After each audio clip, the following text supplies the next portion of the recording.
Line by Line Explanation, Sonnet 30, When to the Sessions of Sweet Silent Thought by William Shakespeare.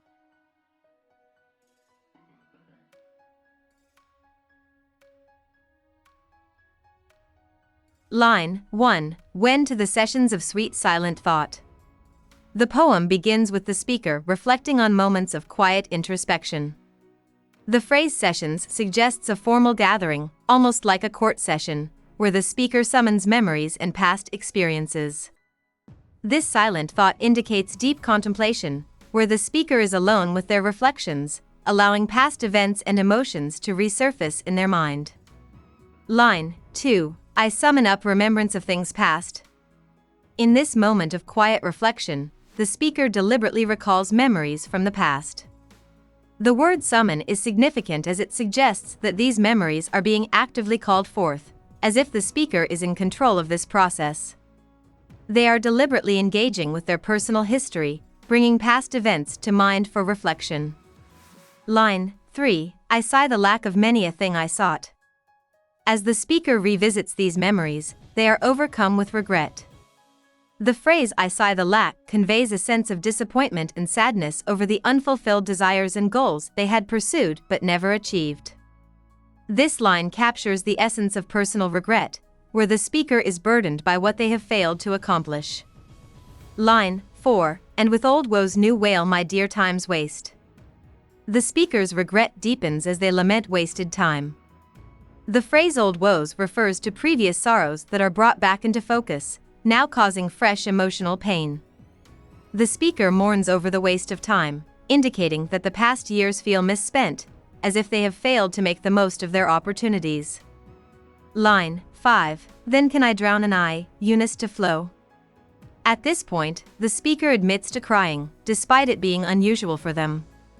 The eye that is Eunice to flow suggests that the speaker is not prone to tears, but the depth of their sorrow forces them to express their emotions through tears.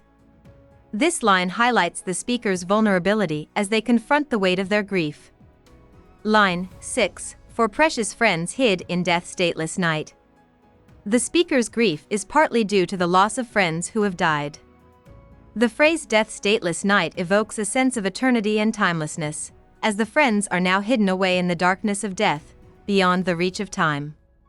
This image of death as a night with no end reinforces the permanence of the loss. Line 7. And weep afresh love's long since cancelled woe.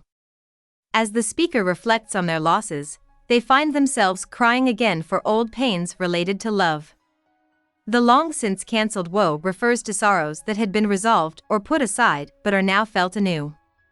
This line illustrates how grief can resurface unexpectedly, even when one believes they have moved past it. Line 8. And moan th expense of many a vanished sight. The speaker mourns not only the loss of loved ones but also the loss of experiences, people, and moments from the past. The expense refers to the emotional cost of these losses, and the vanished sight symbolizes the things that have disappeared from the speaker's life. This line conveys the idea that these experiences are gone, never to be recovered. Line 9. Then can I grieve at grievances foregone. Here, the speaker confesses that they grieve over old sorrows that they have already mourned. The phrase grievances foregone suggests that these are past complaints or heartaches, but the speaker is still emotionally attached to them, experiencing the pain again. Line 10. And heavily from woe to woe tell o'er. The speaker's sorrow is relentless as they recount one grief after another. The phrase from woe to woe suggests that the speaker is moving through a series of painful memories, each adding to the burden of sorrow. The word heavily reinforces the weight of these emotions, making the act of recalling them a difficult process. Line 11. The sad account of forebemoaned moan. In this line, the speaker compares their sorrow to an account, a ledger of all the past complaints and laments. The forebemoaned moan refers to the cries and mourning that the speaker has already expressed in the past. It is as if the speaker is tallying up all of their emotional debts, reviewing the sadness they have already endured. Line 12. Which I knew pay as if not paid before. Although these sorrows have already been experienced and expressed, the speaker feels as if they must pay for them again. The emotional debt of grief feels fresh, as though it has never been settled. This line emphasizes the cyclical nature of grief, where the speaker must continually relive the pain as if for the first time. Line 13. But if the while I think on thee, dear friend. The tone shifts in this line as the speaker introduces the thought of a dear friend. In contrast to the previous lines of sorrow and grief, the memory of this friend brings hope and comfort. The phrase "if the while I think on thee" signals a moment of relief from the speaker's emotional burden. Line 14. All losses are restored, and sorrows end. The sonnet concludes on a hopeful note, as the speaker finds that all their past losses and sorrows are restored and end when they think of their friend.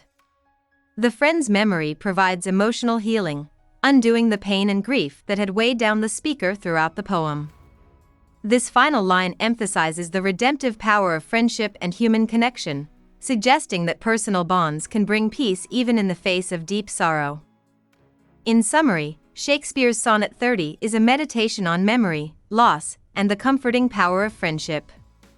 The speaker moves through cycles of regret and grief, revisiting old wounds and wasted time, but ultimately finds solace in the thought of a dear friend, which makes all losses seem restored and all sorrows disappear.